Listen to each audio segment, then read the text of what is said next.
Hi hello റീസ്റ്റാർട്ടിൻ്റെ പുതിയൊരു വീഡിയോയിലേക്ക് എല്ലാവർക്കും സ്വാഗതം. നമ്മളിപ്പോൾ പഠിച്ചുകൊണ്ടിരിക്കുന്നത് പഠന സിദ്ധാന്തങ്ങളാണ് അല്ലേ. അതിലെ വ്യവഹാരവാദങ്ങളെക്കുറിച്ചാണ് പഠിച്ചുകൊണ്ടിരിക്കുന്നത്. പൗരാണിക അനുബന്ധ സിദ്ധാന്തം കഴിഞ്ഞ ക്ലാസ്സിൽ പഠിച്ചു. അതുപോലെ തന്നെ ശ്രമപരാജയ സിദ്ധാന്തം, തോണ്ടേക്കിൻ്റെ ശ്രമപരാജയ സിദ്ധാന്തവും നമ്മൾ പഠിച്ചു. ഇന്ന് നമ്മൾ പഠിക്കാൻ പോകുന്നത് പ്രവർത്തനാനുബന്ധ സിദ്ധാന്തമാണ് കേട്ടോ. സ്കിന്നറുടെ പ്രവർത്തനാനുബന്ധ സിദ്ധാന്തത്തെക്കുറിച്ചാണ് ഇന്ന് നമ്മൾ പഠിക്കാൻ പോകുന്നത്. അപ്പോൾ നമുക്ക് വീഡിയോയിലേക്ക് പോവാം. ആദ്യമായിട്ട് നമ്മുടെ ചാനൽ കാണുന്നവരാണെങ്കിൽ ഒന്ന് സബ്സ്ക്രൈബ് ചെയ്യുക, അടുത്തുള്ള ബെല്ലൈക്കൺ ഒന്ന് എനാബിൾ ചെയ്യുക കേട്ടോ. പ്രവർത്തനാനുബന്ധ സിദ്ധാന്തത്തിൻ്റെ ഉപജ്ഞാതാവാണ് BF സ്കിന്നർ. അമേരിക്കൻ മനഃശാസ്ത്രജ്ഞനാണ് BF സ്കിന്നർ കേട്ടോ. ഹാർവാർഡ് സർവകലാശാലയിൽ പ്രൊഫസറായിരുന്നു സ്കിന്നർ. പ്രധാന കൃതികൾ: verbal behaviour, the behaviour of organism, science and human behaviour. ഇതൊക്കെയാണ് പ്രധാന കൃതികൾ കേട്ടോ. പ്രവർത്തനാനുബന്ധ സിദ്ധാന്തത്തിൻ്റെ വക്താവ് ആരാണ്? സ്കിന്നറാണ്.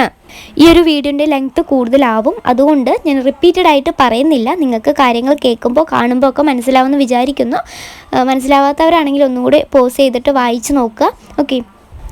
SR ബന്ധത്തിനു പകരം RS ബന്ധത്തിലും പ്രബലനത്തിനുമാണ് പ്രവർത്തനാനുബന്ധ സിദ്ധാന്തം കൂടുതൽ ഊന്നൽ നൽകുന്നത്. നമ്മൾ കഴിഞ്ഞ ക്ലാസ്സുകളിലെല്ലാം SR എന്ന് പറഞ്ഞിട്ടാണല്ലേ പഠിച്ചത്. SR സ്റ്റിമുലസ് റെസ്പോൺസ് അല്ലെങ്കിൽ ചോദക പ്രതികരണം എന്ന രീതിയിലാണ് നമ്മൾ പഠിച്ചു വന്നത്. എന്നാൽ ഇവിടെ നേരെ ഓപ്പോസിറ്റാണ്. പ്രവർത്തനാനുബന്ധ സിദ്ധാന്തത്തിൽ നേരെ ഓപ്പോസിറ്റായിട്ടാണ് സ്കിന്നർ പറയുന്നത്. RS ആണ് കേട്ടോ. പ്രതികരണം പിന്നെ ചോദകം എന്ന രീതിയിലാണ് വരുന്നത്.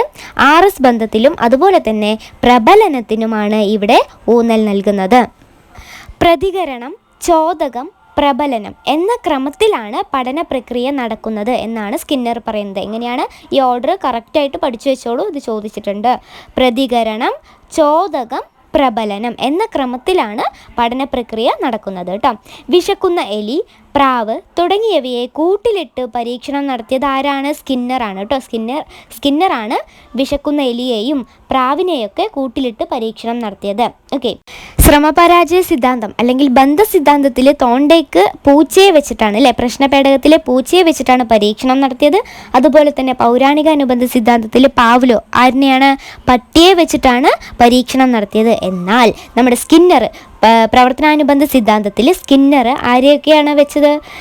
എലിയെയും പ്രാവിനെയും വെച്ചിട്ടാണ് പരീക്ഷണം നടത്തിയത് കേട്ടോ.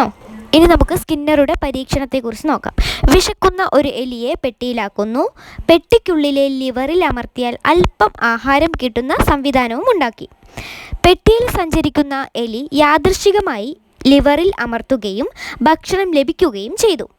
ക്രമേണ ലിവർ അമർത്തി ആഹാരം സമ്പാദിക്കാൻ എലി പഠിച്ചു. ഇപ്പം ഇതാണ് സ്കിന്നറുടെ പരീക്ഷണം എന്ന് പറയുന്നത്. ആദ്യം വിശക്കുന്ന എലിയെ പെട്ടിയിലാക്കുന്നു. പെട്ടിക്കുള്ളിൽ ലിവറിൽ അമർത്തിയാൽ അല്പം ഭക്ഷണം കിട്ടുന്ന രീതിയിലുള്ള ഒരു സംവിധാനം ഉണ്ടാക്കി. അങ്ങനെ എലി എന്ത് ചെയ്തു? ആ ഒരു ലിവറിൽ യാദൃശ്ചികമായി അമർത്തുന്നു. അങ്ങനെ ഭക്ഷണം കിട്ടുന്നു അല്ലേ. ക്രമേണ ലിവറിൽ അമർത്തിയാൽ ഭക്ഷണം കിട്ടുമെന്ന് എലി മനസ്സിലാക്കുന്നു. അപ്പം ഇതാണ് സ്കിന്നറുടെ പരീക്ഷണം. ഇനി നമുക്ക് ഇതുമായി ബന്ധപ്പെട്ട കുറച്ച് കാര്യങ്ങൾ കൂടെ നോക്കാം കേട്ടോ. സ്കിന്നറിന് പ്രവർത്തനാനുബന്ധ സിദ്ധാന്തത്തിൽ എത്തിച്ചേരാൻ പ്രേരണയായത് തോണ്ടേക്കിൻ്റെ ഫലനിയമമാണ് കേട്ടോ. നമ്മൾ പഠിക്കും, ഫലനിയമങ്ങളെക്കുറിച്ചൊക്കെ പഠിക്കും. അതിന് മുൻപ് ഇതൊന്ന് മനസ്സിലാക്കി വെച്ചോളൂ. സ്കിന്നറിൻ്റെ പ്രവർത്തനാനുബന്ധ സിദ്ധാന്തത്തിൽ എത്തിച്ചേരാൻ പ്രേരണയായത് തോണ്ടേക്കിൻ്റെ ഫലനിയമമാണ് കേട്ടോ. ക്രിയാനുബന്ധ സിദ്ധാന്തം എന്നറിയപ്പെടുന്നത് പ്രവർത്തനാനുബന്ധ സിദ്ധാന്തം തന്നെയാണ്. അപ്പോൾ ഈ സ്കിന്നറുടെ പ്രവർത്തനാനുബന്ധ സിദ്ധാന്തത്തിൻ്റെ മറ്റൊരു പേരാണ് ക്രിയാനുബന്ധ സിദ്ധാന്തം. രണ്ട് വ്യത്യസ്ത തരത്തിലുള്ള വ്യവഹാരങ്ങൾ ചൂണ്ടിക്കാണിക്കുന്നുണ്ട് ആര്? സ്കിന്നർ. എലിസിറ്റഡ് എന്നും എമിറ്റഡ് എന്നും രണ്ട് വ്യവഹാരങ്ങൾ ചൂണ്ടിക്കാണിക്കുന്നുണ്ട് നമ്മുടെ സ്കിന്നർ. അപ്പോൾ ഇതെന്തൊക്കെയാണെന്ന് നോക്കാം. എലിസിറ്റഡ് എന്ന് പറഞ്ഞാൽ വ്യക്തമായ ചോദകങ്ങൾ വഴി കാര്യങ്ങൾ പിടിച്ചെടുക്കുന്നതാണ് കേട്ടോ. എമിറ്റഡ് എന്ന് പറഞ്ഞാൽ അജ്ഞാതമായ ചോദകം മൂലം ജീവി പുറപ്പെടുവിക്കുന്നത് ചോദകമായ ബന്ധമില്ലാത്ത പ്രതികരണമാണ്. ചോദകമായിട്ട് ബന്ധമില്ലാത്ത പ്രതികരണമാണ് എന്ത്? എമിറ്റഡ് എന്ന് പറഞ്ഞാൽ. എലിസിറ്റഡ് പറഞ്ഞാൽ ചോദകവുമായിട്ട് ബന്ധമുള്ള പ്രതികരണമാണ് എലിസിറ്റഡ്. ഓക്കെ. അപ്പോൾ ഇത് ജസ്റ്റ് ഒന്ന് മനസ്സിലാക്കിയാൽ മതി, ഇത് വലിയ കാര്യമൊന്നുമില്ല. ഓക്കെ. ഇത് നമ്മൾ പഠിച്ച കാര്യമാണ്, ഒന്നും കൂടി പറഞ്ഞുതരാം. പൗരാണിക അനുബന്ധ സിദ്ധാന്തം ആരുടെയാണ്? പാവ്ലോ. ചോദകത്തിന് പ്രാധാന്യം നൽകുന്നു. പൗരാണിക അനുബന്ധ സിദ്ധാന്തം പാവ്ലോ ചോദകത്തിനാണ് പ്രാധാന്യം നൽകുന്നത്. S ടൈപ്പ് സിദ്ധാന്തമാണ് പൗരാണികാനുബന്ധ സിദ്ധാന്തം. അടുത്തത് ബന്ധസിദ്ധാന്തം അല്ലെങ്കിൽ ശ്രമപരാജയ സിദ്ധാന്തം. ഇവിടെ ചോദകത്തിനും പ്രതികരണത്തിനും പ്രാധാന്യം നൽകുന്നുണ്ട്. ആര്? തോണ്ടേക്ക്. ഓക്കെ, ഇനി അടുത്തതാണ് നമ്മളിപ്പോൾ പഠിച്ചുകൊണ്ടിരിക്കുന്ന പ്രവർത്തനാനുബന്ധ സിദ്ധാന്തം. ഇവിടെ പ്രതികരണത്തിനാണ് കൂടുതൽ പ്രാധാന്യം നൽകുന്നത്, ചോദകത്തിന് പ്രാധാന്യം നൽകുന്നില്ല. അപ്പം ഇത് ആർ ടൈപ്പ് സിദ്ധാന്തം എന്നറിയപ്പെടുന്നത്. ഓക്കെ ആണോ? ക്ലിയർ ആണോ? പൗരാണിക അനുബന്ധ സിദ്ധാന്തം എന്ന് പറയുന്നത് എസ് ടൈപ്പ്, ചോദകത്തിനാണ് പ്രാധാന്യം നൽകുന്നത്. ബന്ധസിദ്ധാന്തം എന്ന് പറയുന്നത് ചോദകത്തിനും പ്രതികരണത്തിനും പ്രാധാന്യം നൽകുന്നുണ്ട്. അടുത്തത് പ്രവർത്തനാനുബന്ധ സിദ്ധാന്തം എന്ന് പറയുന്നത് പ്രതികരണത്തിനാണ് പ്രാധാന്യം നൽകുന്നത്, ആർ ടൈപ്പ്. ഓക്കെ, സ്കിന്നറുടെ പ്രവർത്തനാനുബന്ധ സിദ്ധാന്ത പഠനത്തിൻ്റെ ആധാരം എന്താണ്? പ്രതികരണവും ചോദകവും പ്രതികരണത്തിലെ പ്രബലനവുമാണ് കേട്ടോ.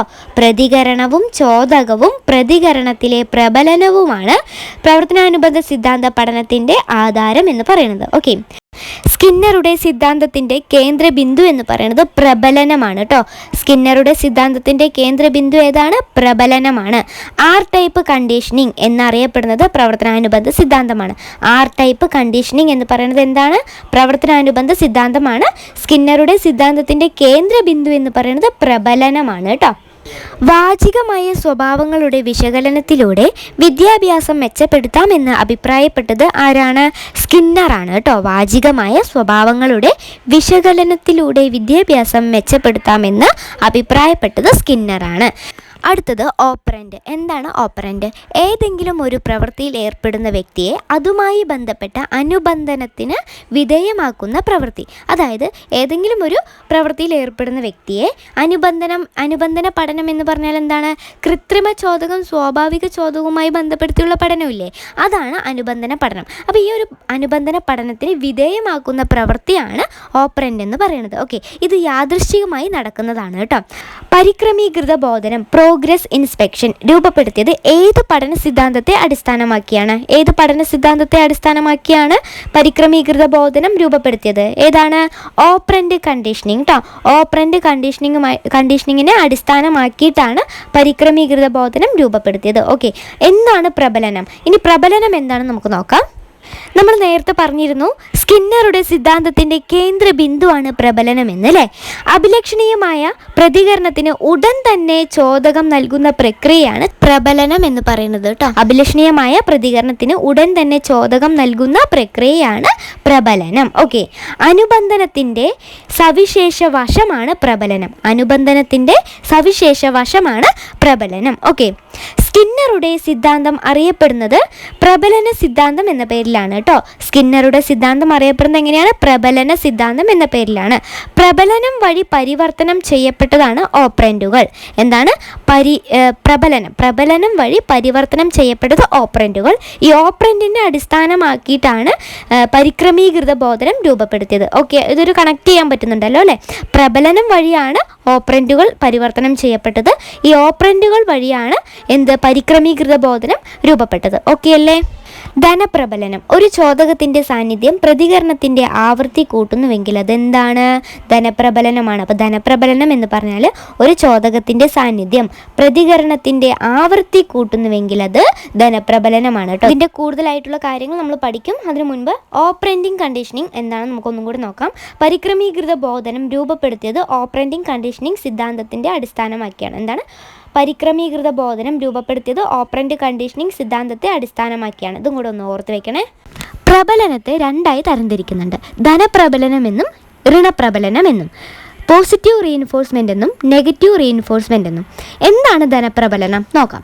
അഭിലഷണീയമായ പ്രതികരണം ഉണ്ടായാൽ ഉടൻ തന്നെ സംതൃപ്തിജനകമായ ഒരു അനുഭവം നൽകുന്നു. എന്താണ് ധനപ്രബലനം?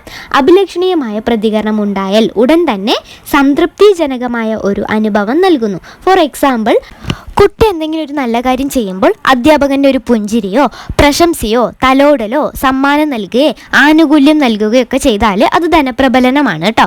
കുട്ടി എന്തെങ്കിലും ഒരു കാര്യം ചെയ്യുമ്പോൾ അധ്യാപകൻ്റെ പുഞ്ചിരി ആയാലും പ്രശംസയായാലും തലോടലൊക്കെ എന്താണ്? അതൊരു ധനപ്രബലനമാണ്. ഓക്കെ, ഇനി എന്താണ് ഋണപ്രബലനം? Negative reinforcement. അസ്വസ്ഥാജനകമായ ഒരു ചോദകം കുറേ നേരത്തേക്ക് തടഞ്ഞു വെക്കുകയോ പിൻവലിക്കുകയോ ചെയ്യുന്നത് മൂലം പ്രതികരണം ആവർത്തിക്കാൻ സഹായിക്കുന്നു. അതായത് കുട്ടിക്ക് ഇഷ്ടമില്ലാത്തൊരു കാര്യം കുറേ നേരത്തേക്ക് തടഞ്ഞു വെക്കുകയോ അല്ലെങ്കിൽ പിൻവലിക്കുകയോ ചെയ്യുന്നതാണ്. ഫോർ എക്സാമ്പിൾ, യൂണിറ്റ് ടെസ്റ്റിൽ നല്ല മാർക്ക് വാങ്ങുകയാണെങ്കിൽ നീ അസൈൻമെൻറ്റ് എഴുതി കൊണ്ടുവരണ്ട എന്ന് ടീച്ചർ പറയുകയാണ്. അസൈൻമെൻറ്റ് ചെയ്യാന്ന് പറയുന്നത് കുട്ടികൾക്ക് ഇഷ്ടമില്ലാത്ത കാര്യമാണ് അല്ലേ. അപ്പോൾ ടീച്ചർ പറയാണ്, നിങ്ങൾ അടുത്ത യൂണിറ്റ് ടെസ്റ്റിൽ നല്ല മാർക്ക് സ്കോർ ചെയ്യുകയാണെന്നുണ്ടെങ്കിൽ നിങ്ങൾ അസൈൻമെൻറ്റ് ചെയ്യണ്ട എന്ന് പറയുകയാണെങ്കിൽ എന്താണ്, കുട്ടിക്ക് അത് സന്തോഷമാണ്. കുട്ടിക്ക് ഇഷ്ടമില്ലാത്തൊരു കാര്യം കുറച്ച് നേരത്തേക്ക് തടഞ്ഞു വെക്കുകയാണ്. അസൈൻമെൻറ്റ് ചെയ്യാൻ പറയുന്നത് കുട്ടിക്ക് ഇഷ്ടമില്ലാത്തൊരു കാര്യമാണ് അല്ലേ. അപ്പോൾ അസൈൻമെൻറ്റിൽ നിന്ന് ഒഴിവാവാൻ വേണ്ടിയിട്ട് കുട്ടി എന്ത് ചെയ്യും, യൂണിറ്റ് ടെസ്റ്റിൽ നല്ല മാർക്ക് സ്കോർ ചെയ്യും. ഇത്രയേ ഉള്ളൂ. അപ്പോൾ അതിനെയാണ് പറയണത് നെഗറ്റീവ് റീഇൻഫോഴ്സ്മെൻറ്റ്, ഋണപ്രബലനം എന്ന് പറയുന്നത്. അസ്വസ്ഥജനകമായ ഒരു ചോദകം കുറേ നേരത്തേക്ക് തടഞ്ഞു വെക്കുകയോ പിൻവലിക്കുകയോ ചെയ്യുന്നത് മൂലം പ്രതികരണം ആവർത്തിക്കാൻ സഹായകമാകുന്നു. ഇതാണ് ഋണപ്രബലനം, നെഗറ്റീവ് റീഇൻഫോഴ്സ്മെൻറ്റ്. കുട്ടിക്ക് ഇഷ്ടമില്ലാത്തൊരു കാര്യം തടഞ്ഞു വെച്ചുകൊണ്ട് മറ്റൊരു കാര്യം ചെയ്യിക്കുന്ന രീതിയാണ് ഋണപ്രബലനം എന്ന് പറയുന്നത്. പോസിറ്റീവ് റീഇൻഫോഴ്സ്മെൻറ്റ്, ധനപ്രബലനം എന്ന് പറഞ്ഞാൽ കുട്ടി എന്തെങ്കിലും ഒരു നല്ല കാര്യം ചെയ്യുമ്പോൾ എന്ത് ചെയ്യുക, ഉടൻ തന്നെ സംതൃപ്തിജനകമായ ഒരു അനുഭവം നൽകുക. അതായത് അധ്യാപകൻ്റെ പുഞ്ചിരി, പ്രശംസ, തലോടൽ, സമ്മാനം അല്ലെങ്കിൽ മറ്റ് ആനുകൂല്യങ്ങളൊക്കെ നൽകിക്കൊണ്ട് ആ ഒരു പ്രവൃത്തി പിന്നെയും ചെയ്യിക്കുന്ന രീതിയാണ് ധനപ്രബലനം, പോസിറ്റീവ് റീഇൻഫോഴ്സ്മെൻറ്റ് എന്ന് പറയുന്നത്. ഓക്കെ അല്ലേ, രണ്ടും തമ്മിൽ മാറിപ്പോകുന്നില്ലല്ലോ അല്ലേ. ഇനി ഇതിൻ്റെ കൂടെ തന്നെ പഠിക്കേണ്ട വേറൊരു കാര്യമാണ് പണിഷ്മെൻറ്റ്, ശിക്ഷ. എന്താണ് ശിക്ഷ? വേദനാജനകമായ അനുഭവം നൽകുന്നു. ഇതാണ് പണിഷ്മെൻറ്റ് അല്ലെങ്കിൽ ശിക്ഷ എന്ന് പറയുന്നത്. ഈ പണിഷ്മെൻറ്റിനെ രണ്ടായി തരംതിരിക്കുന്നുണ്ട്, പോസിറ്റീവ് പണിഷ്മെൻ്റ് എന്നും നെഗറ്റീവ് പണിഷ്മെൻ്റ് എന്നും. എന്താണ് പോസിറ്റീവ് പണിഷ്മെൻറ്റ്? അസ്വസ്ഥാജനകമായ ചോദകം നൽകുന്നു. അതായത് ഹോംവർക്ക് ചെയ്യാതെ വരുന്ന കുട്ടിയെ അടിക്കുന്നു, വഴക്കു പറയുന്നു, എക്സ്ട്രാ ഹോംവർക്ക് കൊടുക്കുന്നു. ഇതൊക്കെ പോസിറ്റീവ് പണിഷ്മെൻ്റ് ആണ്, മാറിപ്പോവരുത് കേട്ടോ. അസ്വസ്ഥാജനകമായ ഒരു ചോദകം നൽകുന്നു. ഫോർ എക്സാമ്പിൾ, ഹോംവർക്ക് ചെയ്യാതെ വരുമ്പോൾ കുട്ടിയെ അടിക്കുക, അതുപോലെ തന്നെ വഴക്ക് പറയുക, എക്സ്ട്രാ ഹോംവർക്ക് കൊടുക്കുക ഒക്കെ ചെയ്യുന്നത് പോസിറ്റീവ് പണിഷ്മെൻ്റ് ആണ്. ഇനി നെഗറ്റീവ് പണിഷ്മെൻ്റ് എന്ന് പറയുന്നത് അഭിലഷണീയമായ ഒരു ചോദകം മാറ്റുന്നു. അഭിലഷണീയമായ ഒരു ചോദകം മാറ്റുന്നു, അതായത് കുട്ടിക്ക് ഇഷ്ടപ്പെട്ട കാര്യം തടഞ്ഞു നിർത്തുന്നു. എന്താണ്? കുട്ടിക്ക് ഇഷ്ടപ്പെട്ട ഒരു കാര്യം തടഞ്ഞു നിർത്തുകയാണ് നെഗറ്റീവ് പണിഷ്മെൻ്റ് എന്ന് പറയുന്നത്. ഫോർ എക്സാമ്പിൾ പറയുമ്പോൾ നിങ്ങൾക്ക് മനസ്സിലാവും, ഹോംവർക്ക് ചെയ്യാതെ വരുന്ന കുട്ടിയെ കളിക്കാൻ വിടില്ല എന്ന് പറയുന്നത്. കുട്ടിക്ക് ഇഷ്ടപ്പെട്ട കാര്യമാണ് ഈ കളിക്കാൻ പോവുക എന്നുള്ളത് അല്ലേ. അപ്പോൾ ഹോംവർക്ക് ചെയ്യാതെ വരുന്ന കുട്ടിയെ കളിക്കാൻ വിടില്ല എന്ന് പറയുന്നത് എന്താണ്? അതൊരു കുട്ടിക്ക് ഇഷ്ടപ്പെട്ട ഒരു കാര്യം തടഞ്ഞു നിർത്തുകയാണ് അല്ലേ. അത് നെഗറ്റീവ് പണിഷ്മെൻ്റ് എന്ന് പറയും. നമ്മൾ ഇതേ കാര്യം വേറെ അല്ലേ പ്രബലനത്തിൽ പഠിച്ചിട്ടുണ്ടായിരുന്നു, ഋണപ്രബലനം. നെഗറ്റീവ് റീഇൻഫോഴ്സ്മെൻറ്റ് ഇവിടെ പറയുന്നത് കുട്ടിക്ക് ഇഷ്ടമില്ലാത്ത കാര്യം തടഞ്ഞു നിർത്തുകയാണ്. അതായത് അസൈൻമെൻറ്റ് ചെയ്യാന്ന് പറയുന്നത് കുട്ടിക്ക് ഇഷ്ടമല്ല അല്ലേ. ഈ ഒരു അസൈൻമെൻറ്റിൽ നിന്ന് ഒഴിവാവാൻ വേണ്ടിയിട്ട് കുട്ടി എന്ത് ചെയ്യും, യൂണിറ്റ് ടെസ്റ്റിൽ നല്ല മാർക്ക് വാങ്ങും. ഇതാണ് ഋണപ്രബലനം, നെഗറ്റീവ് റീഇൻഫോഴ്സ്മെൻറ്റ്. എന്നാൽ ഇവിടെ ഇങ്ങോട്ട് വരുമ്പോൾ നെഗറ്റീവ് പണിഷ്മെൻറ്റിലേക്ക് വരുമ്പോൾ അതെന്താണ്, കുട്ടിക്ക് ഇഷ്ടപ്പെട്ട കാര്യം തടഞ്ഞു നിർത്താണ് ചെയ്യുന്നത്. അതായത് ഹോംവർക്ക് ചെയ്യാതെ വരുന്ന കുട്ടിയെ കളിക്കാൻ വിടില്ല, കളിക്കാൻ പോവുക എന്ന് പറയുന്നത് കുട്ടിക്ക് ഇഷ്ടപ്പെട്ട കാര്യമാണ്. ഈ ഒരു ഇഷ്ടപ്പെട്ട കാര്യം തടഞ്ഞു നിർത്തിക്കൊണ്ട് ചെയ്യിക്കുന്നതാണ് കേട്ടോ. അപ്പോൾ അഭിലഷണീയമായ ഒരു ചോദകം മാറ്റുന്നു. ഇതിനെയാണ് നെഗറ്റീവ് പണിഷ്മെൻ്റ് എന്ന് പറയുന്നത്. കൺഫ്യൂഷൻ ഇല്ലല്ലോ, മാറിപ്പോവരുത്. നല്ല രീതിയിലൊന്ന് വായിച്ചു നോക്കിയാൽ മനസ്സിലാവും കേട്ടോ. പ്രവർത്തനാനുബന്ധ സിദ്ധാന്തത്തിൽ അത്യന്താപേക്ഷിതമല്ലാത്തത് എന്താണ്? ചോദകമാണോ, പ്രതികരണമാണോ, അതോ പ്രബലനമാണോ? ഏതാണ് അത്യന്താപേക്ഷിതമല്ലാത്തത് അല്ലെങ്കിൽ ബന്ധമില്ലാത്തത് അല്ലെങ്കിൽ ആവശ്യമില്ലാത്തത്? എന്താണ് പ്രവർത്തനാനുബന്ധ സിദ്ധാന്തത്തിൽ? അത് ചോദകമാണ് കേട്ടോ. അതുകൊണ്ടാണ് ഈ പ്രവർത്തനാനുബന്ധ സിദ്ധാന്തം ആർ ടൈപ്പ് എന്ന് പറയുന്നത്. പ്രതികരണം അല്ലേ, പ്രതികരണത്തിനും പ്രബലനത്തിനൊക്കെയാണ് കൂടുതൽ ഇമ്പോർട്ടൻസ് കൊടുക്കുന്നത്. ഈ ചോദകത്തിന് കൂടുതൽ ഇമ്പോർട്ടൻസ് കൊടുക്കുന്നില്ല. അപ്പോൾ പ്രവർത്തനാനുബന്ധ സിദ്ധാന്തത്തിൽ അത്യന്താപേക്ഷിതമല്ലാത്തത് ഏതാണെന്ന് ചോദിച്ചാൽ അത് ചോദകമാണ്. ഋണപ്രബലനവും ധനപ്രബലനവും മൂലം കുട്ടിയിലുണ്ടാകുന്ന പെരുമാറ്റത്തിന് എന്ത് സംഭവിക്കുന്നു? എന്താണ് സംഭവിക്കുന്നത്? പെരുമാറ്റം നല്ലതാക്കാൻ വേണ്ടിയിട്ടാണ് ഈ രണ്ട് പ്രബലനവും ഉപയോഗിക്കുന്നത് കേട്ടോ. ഋണപ്രബലനമായാലും ധനപ്രബലനമായാലും കുട്ടിയിൽ നല്ല ശീലങ്ങൾ ഉണ്ടാക്കാൻ വേണ്ടി തന്നെയാണ് കേട്ടോ ഈ രണ്ട് പ്രബലനവും ഉപയോഗിക്കുന്നത്. ഇപ്പോൾ ഋണപ്രബലനം എന്ന് പറഞ്ഞാൽ കുട്ടിക്ക് ഇഷ്ടമില്ലാത്തൊരു കാര്യം തടഞ്ഞു നിർത്തുകയാണ്. അതായത് അസൈൻമെൻറ്റ് ചെയ്യേണ്ട എന്ന് പറയുന്നത് കുട്ടിക്ക് ഇഷ്ടമല്ല, പക്ഷെ എന്തുകൂടെ നമ്മൾ ചെയ്യിപ്പിക്കുന്നുണ്ട്. യൂണിറ്റ് ടെസ്റ്റിൽ കുട്ടി നല്ല മാർക്ക് വാങ്ങുന്നുണ്ട് അല്ലേ. അസൈൻമെൻറ്റ് ഒഴിവായാലും കുട്ടി യൂണിറ്റ് ടെസ്റ്റിൽ നല്ല മാർക്ക് വാങ്ങുന്നുണ്ട്. അതുപോലെ തന്നെയാണ് ധനപ്രബലനവും. അധ്യാപകൻ്റെ പുഞ്ചിരി, പ്രശംസ, തലോടൽ, ഇതൊക്കെ കുട്ടിയിൽ നല്ല മാറ്റങ്ങളാണ് വരുത്തുന്നത് അല്ലേ, നല്ല ശീലങ്ങളാണ് വരുത്തുന്നത്. അപ്പോൾ ഇത്രയേ ഉള്ളൂ. ധനപ്രബലനവും ഋണപ്രബലനവും കുട്ടിയിൽ കുട്ടിയുടെ പെരുമാറ്റം നല്ലതാക്കാൻ വേണ്ടിയിട്ടാണ് ഈ രണ്ട് പ്രബലനവും ഉപയോഗിക്കുന്നത്. അത് മനസ്സിലാക്കിയാൽ മതി കേട്ടോ. അടുത്തത് സ്കിന്നറുടെ പ്രവർത്തനാനുബന്ധ സിദ്ധാന്തത്തിന്റെ അടിസ്ഥാനത്തിൽ രൂപപ്പെടുത്തിയ പഠന രീതിയാണ് ക്രമീകൃത പഠനം കേട്ടോ. ഏതാണ് ക്രമീകൃത പഠനം എന്ന് പറയുന്നത്? സ്കിന്നറുടെ പ്രവർത്തനാനുബന്ധ സിദ്ധാന്തത്തിന്റെ അടിസ്ഥാനത്തിൽ രൂപപ്പെടുത്തിയ പഠന രീതിയാണ് കേട്ടോ. ഇത് ചോദിച്ചിട്ടുണ്ട്, അതൊന്ന് ഓർത്ത് വെക്കണേ. സ്കിന്നറുടെ പ്രവർത്തനാനുബന്ധ സിദ്ധാന്തത്തിന്റെ അടിസ്ഥാനത്തിൽ രൂപപ്പെടുത്തിയ പഠന രീതി ഏതാണെന്ന് ചോദിക്കുകയാണെങ്കിൽ ക്രമീകൃത പഠനമാണ് കേട്ടോ. അടുത്ത PYQ ആണ്, പ്രീവിയസ് ക്വസ്റ്റ്യൻ ആണ് കേട്ടോ. എല്ലാ മാനസിക പ്രവർത്തനങ്ങളും ചോദകങ്ങൾ ആണെന്നും ഒരു പ്രതികരണം ഒരു ചോദകവുമായി ബന്ധപ്പെട്ടിരിക്കുന്നു എന്ന് പ്രസ്താവിക്കുന്നത് ഏത് വാദമാണെന്നാണ്? വ്യവഹാരവാദമാണ് കേട്ടോ. എല്ലാ മാനസിക പ്രവർത്തനങ്ങളും ചോദകങ്ങൾ ആണെന്നും ഒരു പ്രതികരണം ഒരു ചോദകവുമായി ബന്ധപ്പെട്ടിരിക്കുന്നു എന്ന് പ്രസ്താവിക്കുന്ന വാദം ഏത് വാദമാണെന്ന് ചോദിച്ചാൽ അത് വ്യവഹാരവാദമാണ്.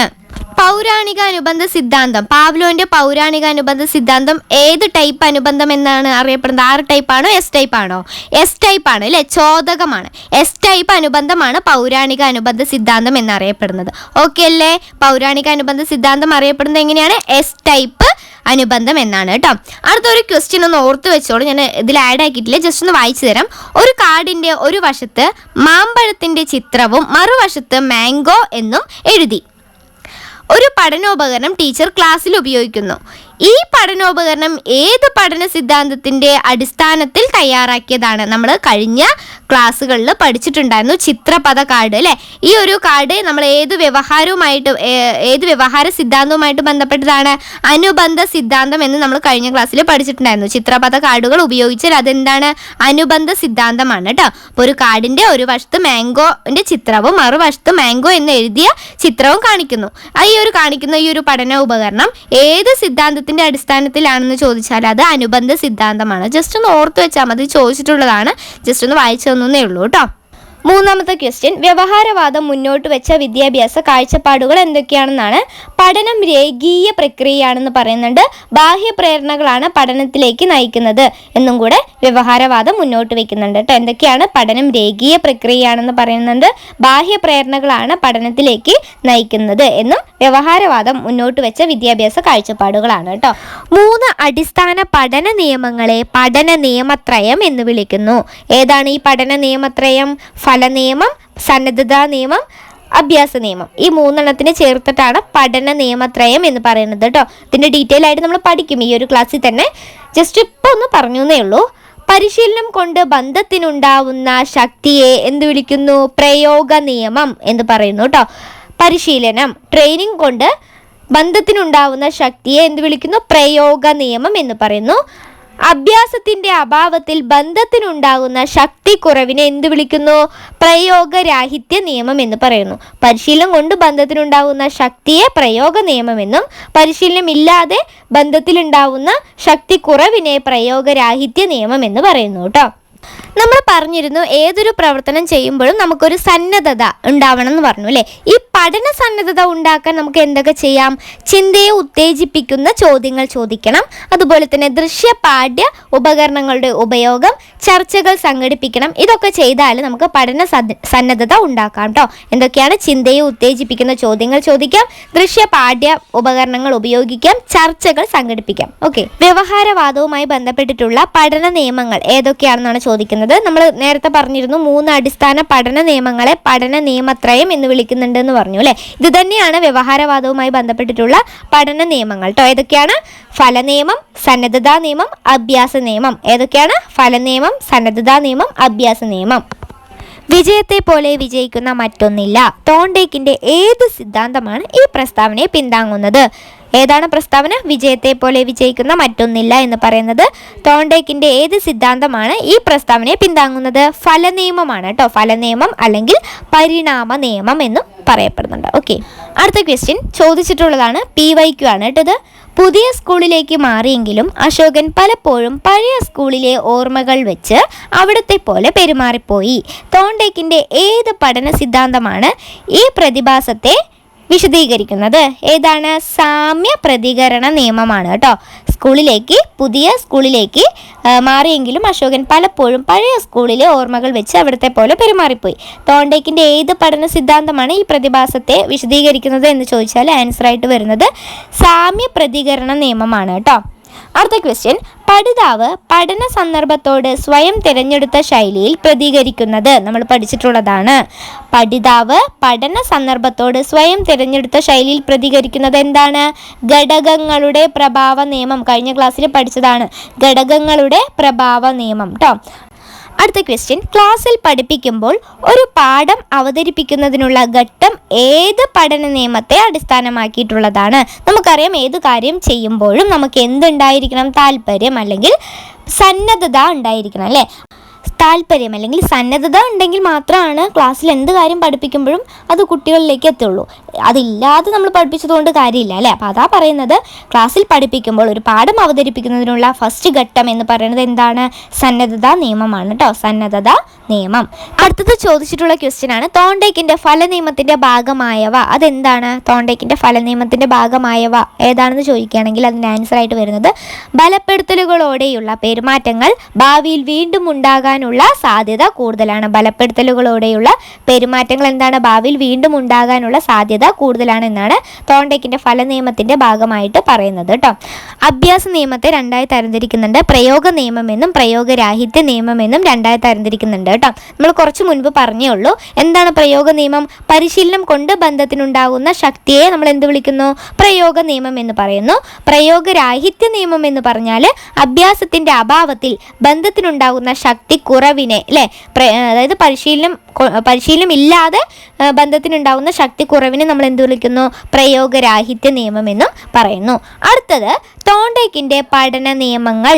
ഇനിയാണ് നമ്മൾ പഠന നിയമത്രയം എന്നൊക്കെ നമ്മൾ പഠിച്ചില്ലേ? സന്നദ്ധതാ നിയമം, അഭ്യാസ നിയമം, ഫല നിയമം. ഇതിനെ കൂടുതലായിട്ട് ഡീറ്റെയിൽ ആയിട്ട് നമ്മൾ പഠിക്കാൻ പോവുകയാണ് ഇനി. തോണ്ടേക്കിൻ്റെ പഠന നിയമങ്ങൾ: സന്നദ്ധതാ നിയമം, ആവർത്തന നിയമം അല്ലെങ്കിൽ അഭ്യാസ നിയമം, ഫല നിയമം അല്ലെങ്കിൽ പരിണാമ നിയമം. അപ്പോൾ തോണ്ടേക്കിൻ്റെ പഠന നിയമങ്ങൾ ഏതൊക്കെയാണ്?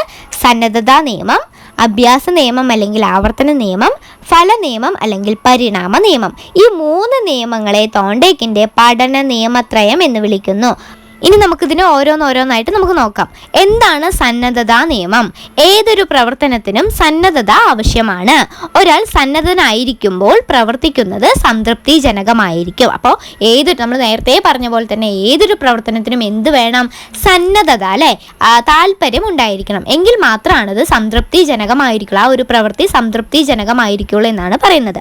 സന്നദ്ധത ഇല്ലാതെ പ്രവർത്തിക്കുന്നത് സന്നദ്ധനായിരിക്കുമ്പോൾ പ്രവർത്തിക്കാതിരിക്കുന്നതും അസ്വസ്ഥാജനകമായിരിക്കും. എന്താണ് ഇവിടെ പറയുന്നത്? സന്നദ്ധത ഇല്ലാതെ പ്രവർത്തിക്കുന്നതും സന്നദ്ധനായിരിക്കുമ്പോൾ പ്രവർത്തിക്കാതിരിക്കുന്നതും എന്താണ്? അസ്വസ്ഥാജനകമായിരിക്കും എന്നാണ് സന്നദ്ധതാ നിയമത്തിൽ പറയുന്നത്. ഓക്കെ, ക്ലിയർ അല്ലേ?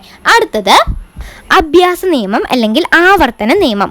ഒരു സന്ദർഭവും അതിനോടുള്ള പ്രതികരണവും ആവർത്തിക്കും തോറും സ്റ്റിമുലസ് റെസ്പോൺസ് ബന്ധം എന്താവും? ദൃഢമാകുന്നു. ചോദക പ്രതികരണ ബന്ധം ദൃഢമാകുന്നു അല്ലെങ്കിൽ SR ബന്ധം ദൃഢമാകുന്നു എന്നാണ് പറയുന്നത്. എങ്ങനെ? ഒരു സന്ദർഭവും അതിനോടുള്ള പ്രതികരണവും ആവർത്തിക്കും തോറും അല്ലേ, ആവർത്തനമാണ് ഇവിടെ പ്രധാനം. അപ്പോൾ ആവർത്തിക്കും തോറും സ്റ്റിമുലസ് റെസ്പോൺസ് ബന്ധം ദൃഢമാകുന്നു. അതായത് അഭ്യാസം കൊണ്ട് നൈപുണികൾ വികസിക്കുകയും അഭ്യസിക്കാതിരുന്നാൽ അതെന്താവും? ക്ഷയിക്കുകയും ഇല്ലാതാവുകയും ചെയ്യുന്നു എന്നാണ് പറയുന്നത്. അപ്പോൾ പ്രാക്ടീസ്, അഭ്യാസം, ആവർത്തനം ഇതൊക്കെ ആവശ്യമാണ് എന്നാണ് അഭ്യാസ നിയമത്തിൽ പറയുന്നത് കേട്ടോ. അഭ്യാസ നിയമത്തെ നമ്മൾ രണ്ടായി തരംതിരിക്കുന്നുണ്ടെന്ന് പറഞ്ഞു. പ്രയോഗ നിയമം എന്നും പ്രയോഗരാഹിത്യ നിയമം എന്നും പറയുന്നുണ്ട്. എന്താണ് പ്രയോഗ നിയമം? ഇത് നമ്മൾ ഒരുപാട് പ്രാവശ്യം പറഞ്ഞതാണ്, എങ്കിലും ഞാൻ പറഞ്ഞു പോകുന്നുണ്ട്. പരിശീലനം കൊണ്ട് ബന്ധത്തിനുണ്ടാകുന്ന ശക്തിയാണ് പ്രയോഗ നിയമം. പ്രയോഗരാഹിത്യ നിയമം എന്ന് പറഞ്ഞാൽ അഭ്യാസത്തിന്റെ അഭാവത്തിൽ ബന്ധത്തിനുണ്ടാകുന്ന ശക്തി കുറവിനെയാണ് പ്രയോഗരാഹിത്യ നിയമം എന്ന് പറയുന്നത്. ഓക്കെ, അടുത്ത നിയമമാണ് ഫലനിയമം അല്ലെങ്കിൽ പരിണാമ നിയമം. ഫലനിയമത്തിന്റെ മറ്റൊരു പേരാണ് പരിണാമ നിയമം കേട്ടോ. ഒരു പ്രവർത്തനത്തിന്റെ ഫലം തൃപ്തികരവും സന്തോഷദായകവുമായിരുന്നാൽ വീണ്ടും പ്രവർത്തനത്തിൽ ഏർപ്പെടാൻ അത് വ്യക്തിയെ പ്രേരിപ്പിക്കുന്നു എന്നാണ് പറയുന്നത്. ഒരു പ്രവർത്തനത്തിന്റെ ഫലം അല്ലേ, അതിന്റെ റിസൾട്ട് എന്തായിരിക്കും? തൃപ്തികരവും സന്തോഷകരവും ആയിരുന്നാൽ അത് നമുക്ക് വീണ്ടും ചെയ്യാനായിട്ട് നമുക്ക് തോന്നില്ലേ? അതിനെയാണ് പറയുന്നത് ഫലനിയമം അല്ലെങ്കിൽ പരിണാമ നിയമം എന്ന് പറയുന്നത് കേട്ടോ. SR ബന്ധത്തിന്റെ ശക്തി വർദ്ധിക്കുന്നതും കുറയുന്നതും അവയുടെ അനന്തരഫലങ്ങളെ ആശ്രയിച്ചിട്ടാണെന്ന് പറയുന്നത്. അപ്പോൾ SR ബന്ധം, സ്റ്റിമുലസ് റെസ്പോൺസ് എന്ന് പറയുന്നത് ശക്തി കുറയുന്നതും അതിൻ്റെ സ്റ്റിമുലസ് റെസ്പോൺസിന്റെ ശക്തി കുറയുന്നതും അതുപോലെ തന്നെ കൂടുന്നതും അവയുടെ അനന്തരഫലങ്ങളെ ആശ്രയിച്ചിട്ടാണെന്നാണ് ഈ ഒരു ഫലനിയമത്തിൽ പറയുന്നത്. ഓക്കെ അല്ലേ, ക്ലിയർ അല്ലേ? അടുത്തത് ഇതൊന്ന് ഓർത്ത് വെച്ചോളൂ. പഠനം ഫലപ്രദമായി നടക്കണമെങ്കിൽ എന്തുണ്ടായിരിക്കണം? പഠന സന്നദ്ധത ഉണ്ടാകണം എന്നാണ് ഇവിടെ ആവർത്തിച്ച് പറയുന്നത്. പഠനം ഫലപ്രദമായി നടക്കണമെങ്കിൽ എന്തുണ്ടായിരിക്കണം? പഠന സന്നദ്ധത ഉണ്ടാകണം. ഓക്കെ, പഠനത്തിലൂടെ കുട്ടികളെ സന്നദ്ധരാക്കാൻ സാധിക്കുന്നത് എങ്ങനെയാണ്? നമ്മൾ നേരത്തെ പറഞ്ഞു, ചിന്തയെ ഉത്തേജിപ്പിക്കുന്ന ചോദ്യങ്ങൾ ചോദിക്കാം, ചർച്ചകൾ നടത്താം, ദൃശ്യപാഠ്യ ഉപകരണങ്ങളുടെ ഉപയോഗം, ഇതൊക്കെ കൊണ്ട് കുട്ടികളെ നമുക്ക് സന്നദ്ധരാക്കാൻ നമുക്ക് സാധിക്കുമെന്നാണ് പറയുന്നത്. ഫസ്റ്റ് കുട്ടിയിൽ എന്തുണ്ടാകണം? സന്നദ്ധത ഉണ്ടാകണം എന്നാണ് ഇവിടെ ആവർത്തിച്ച് പറയുന്നത് കേട്ടോ. എങ്കിൽ മാത്രമാണ് നമുക്ക് പഠിപ്പിക്കാനായിട്ട് കഴിയുള്ളൂ. ഓക്കെ അല്ലേ? ഇതോടുകൂടി നമ്മൾ വ്യവഹാരവാദം കംപ്ലീറ്റ് ചെയ്തു കേട്ടോ. പൗരാണിക അനുബന്ധ സിദ്ധാന്തം നമ്മൾ പഠിച്ചു, പാവ്ലോൻ്റെ ആണ്. ശ്രമപരാജയ സിദ്ധാന്തം തോണ്ടേക്കിൻ്റെ ആണ്. പിന്നെ പ്രവർത്തനാനുബന്ധ സിദ്ധാന്തം ഇന്നൊരു ക്ലാസ്സിലൂടെ നമ്മൾ അതും പഠിച്ചു അല്ലേ. സ്കിന്നറുടെ സിദ്ധാന്തവും പഠിച്ചു കഴിഞ്ഞു. ഇനി ഞാൻ നിങ്ങളോട് ചോദിക്കുകയാണ്, സ്കിന്നറുടെ ആശയങ്ങളുമായി ബന്ധമില്ലാത്തത്, ഈ 4 ഓപ്ഷനിൽ ഏതോ ഒന്ന് സ്കിന്നറുടെ ആശയങ്ങളുമായി ബന്ധമില്ലാത്തതാണ്. അത് ഏതാണെന്നാണ് ചോദിച്ചിരിക്കുന്നത്. പ്രബലനം, പ്രോഗ്രാംഡ് ലേണിംഗ്, ശിക്ഷയും സമ്മാനവും. ഇതിലേതാണ് സ്കിന്നറുടെ ആശയങ്ങളുമായി ബന്ധമില്ലാത്തതെന്ന് നമ്മുടെ ഈ വീഡിയോസ് കണ്ടവർക്കാണെങ്കിൽ അത് പെട്ടെന്ന് ആൻസർ ചെയ്യാൻ കഴിയും. അപ്പോൾ നിങ്ങളുടെ ആൻസർ കമൻറ്റ് ചെയ്യുക കേട്ടോ. അപ്പോൾ വീഡിയോ ഇഷ്ടമായ ലൈക്ക് ചെയ്യുക, കമൻറ്റ് ചെയ്യുക, അതുപോലെ തന്നെ നിങ്ങളുടെ ഫ്രണ്ട്സിനൊക്കെ ഒന്ന് ഷെയർ ചെയ്യുക കേട്ടോ.